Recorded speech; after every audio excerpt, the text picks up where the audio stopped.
And hello everyone, welcome back to a new video.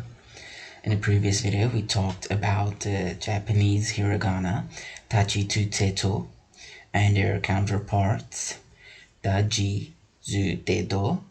And today we'll be talking about Nani Nune no, and they do not have counterparts, so we do not have to focus on them at all. So let's get started. So we will be learning, let's just position that, na, ni, nu, ne, and no. And yeah, so let's get started. So just like with ta, we can start by drawing our two sides. And then instead of drawing a ko in the inside, what we can do is we can actually just draw a little dash there and then a wannabe circle. I'll zoom in on that so you can see it.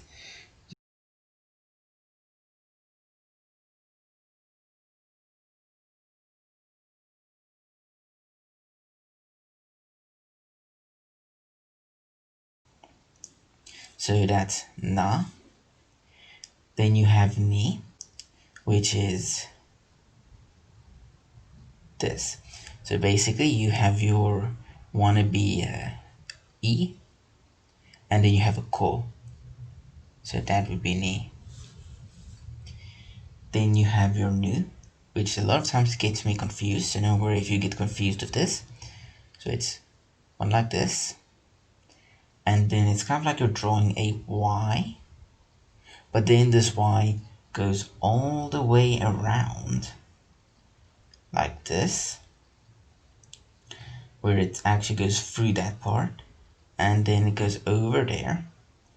And then you take it out on a circle. So it would be this, something like that. Excuse my terrible handwriting. So yeah, so that was nu. Then we have ne, also one I kind of get confused with a lot, because there's a lot of them that looks the same. But anyways, so first you draw a line, then against that line you draw a 7 like that. And then you just draw like an N and it gets a circle. So let's do it again. So it's a line like that. Then not one straight line, but one line. Then you do that. So yeah, that is ne. Now I'm gonna draw here because I'm right now out of space. So then we have no, which is probably one of my favorites because it's so easy. That's all you do. That's no. No. And yeah, so that was nani nune no. Let's go over them one more time. So it is na, ni, nu, ne, and no. So yeah, nani, nu, ne, no. Thank you all for watching. Hope you all enjoyed, and see you all